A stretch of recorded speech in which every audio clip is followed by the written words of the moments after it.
After confirming his plan, Zhou Mingroy immediately felt he had a mental crutch. His fear and unease were all swept away into the corner of his mind. Only then did he have the mood to carefully study Klein's memory fragments. Zhou Mingroy habitually stood up before turning off the pipe's valve. He watched the wall lamp gradually dim until its flame extinguished before sitting back down. As he subconsciously fiddled with the revolver's brass cylinder, he pressed the side of his head. He slowly recalled his memories in the crimson-dyed darkness, as though he was the most attentive viewer in a movie theater. Perhaps as a result of having a bullet pass through his head, Klein's memories were like shattered glass. Not only were the memories not contiguous, there were many spots which were clearly missing.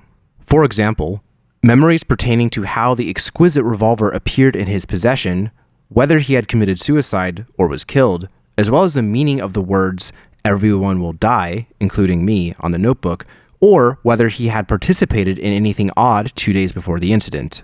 Not only had these particular memories become fragmented, there were also missing pieces. It was the same even for knowledge he ought to know. In light of the present situation, Zhou Mingroy believed that if Klein were to return to university, it was unlikely he could graduate. This was despite him having left campus just 2 days ago without relaxing one bit. He needs to participate in Tingen University's history department interview 2 days later. The university graduates of Lowen Kingdom do not have the tradition of staying at their alma mater. His mentor had given him a recommendation letter for Tingen University and Backland University.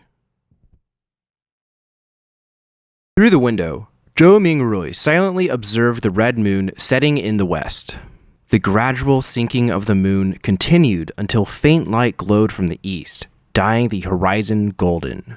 At that moment, there was a commotion inside the apartment. Soon, the sound of footsteps approached his door. "Melissa's awake. She's really as punctual as always." Zhou Mingroy smiled. Due to Klein's memories, seeing Melissa made him feel as though she was really his younger sister. "However, I don't have a younger sister," he immediately contradicted himself.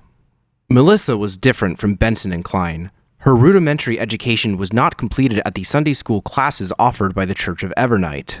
When she reached schooling age, the Lowen Kingdom had enacted the Basic Education Law. A primary and secondary education committee was established and was specially provided with funding, increasing the kingdom's investment into education. In less than 3 years, under the premise that numerous church schools would be incorporated, many public primary schools were established to strictly maintain the principle of religious neutrality. This was to prevent education from involving itself in the conflict between the Lord of Storms, Evernight Goddess, and the God of Steam and Machinery. Compared to Sunday school that only cost a copper penny a week, a public primary school's cost of 3 pence a week appeared rather expensive. However, the former only provided education every Sunday, whereas the latter provided 6 days of classes a week. In conclusion, the price was so low that it was almost free.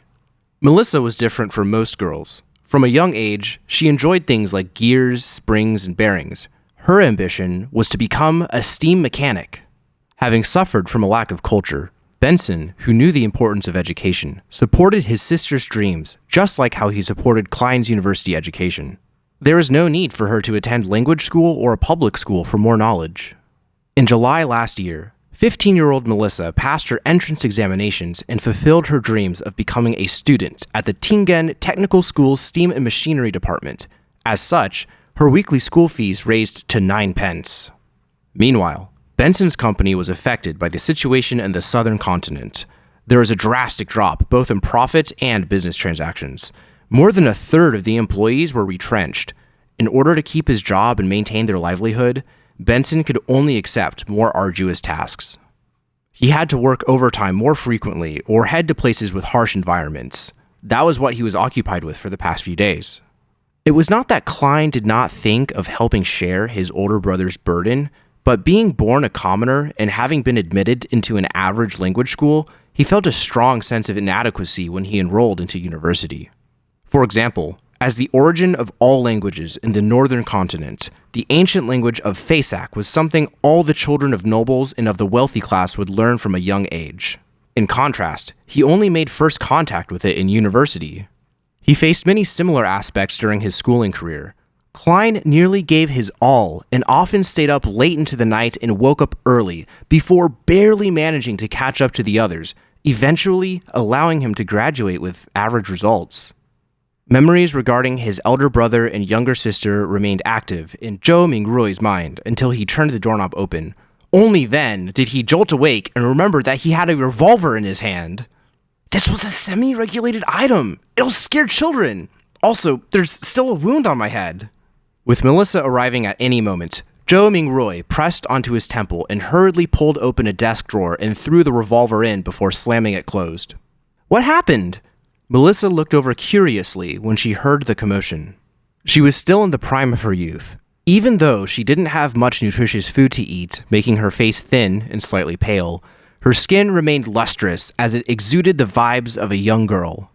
When Zhou Mingrui saw his sister's brown eyes look over, he forcibly composed himself and picked up an item beside his hand before calmly closing the drawer to conceal the existence of the revolver. He placed his other hand on his temple, the texture confirming that his wound had already healed. He took out a silver vine leaf pocket watch and pressed the top gently, causing its cover to flip open. It was a picture of the siblings' father. It was the most valuable item the Imperial Army sergeant left behind. But being a second-hand item, it would often malfunction from time to time in recent years, even though he had gotten a watchsmith to fix it. It had embarrassed Benson, who enjoyed bringing it with him to elevate his status many a time, so it was thrown away back at home in the end. It had to be said that perhaps Melissa did have talent in machinery. After grasping the principles behind the watch, she borrowed the tools from her technical school to fiddle with the pocket watch. Recently, she even claimed to have fixed it. Zhou Mingrui looked at the watch's open cover and saw that the second hand was not moving. Subconsciously, he twisted the top dial to wind the pocket watch.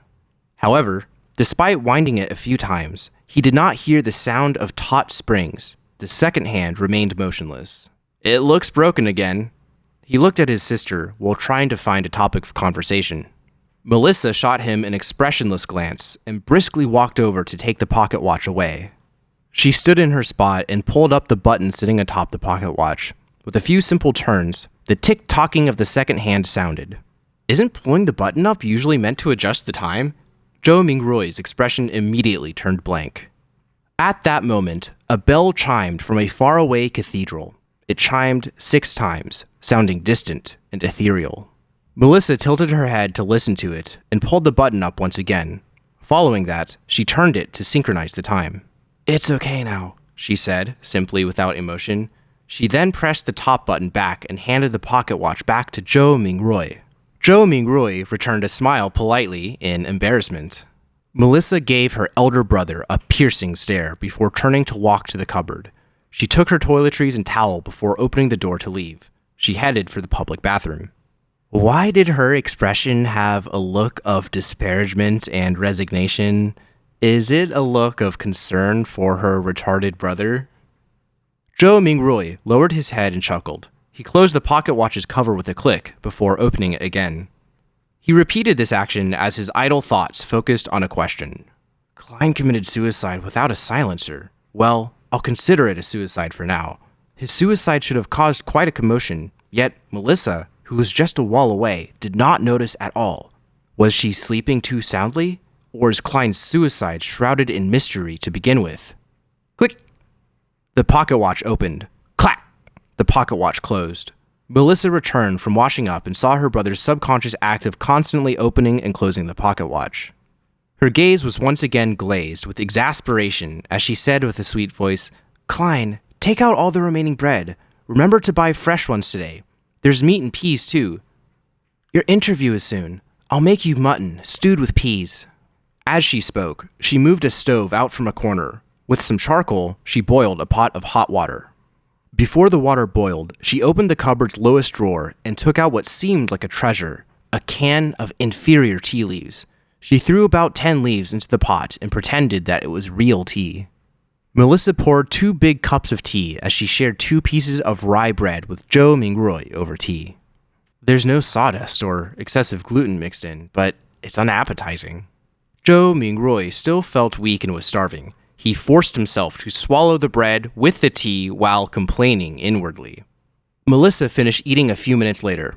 After she adjusted her black hair that reached down to her vest, she looked at Zhou Mingrui and said, "Remember to buy fresh bread. All we need is 8 pounds. The weather's hot, so the bread will easily spoil. Also, buy the mutton and peas. Remember to buy them." Indeed, she was showing concern for her dull brother. She even had to repeat to emphasize it another time.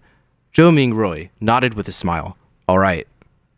Regarding the Lowen Kingdom's pound, Zhou Mingrui matched Klein's muscle memory with his. He believed that it was close to half a kilogram of what he was accustomed to. Melissa did not say anything further. She stood up and tidied the area. After packing away the last bit of bread for lunch, she put on a tattered veil cap that their mother left behind, picked up a self-sewn bag used to carry her books and stationery, and prepared to leave. It was not Sunday, so she had an entire day of classes to attend. Walking from their apartment to Tingen Technical School took about 50 minutes. There were public horse carriages that cost a penny a kilometer with a limit of 4 pence in the city and 6 pence in the city outskirts. In order to save money, Melissa would leave ahead of time and walk to school.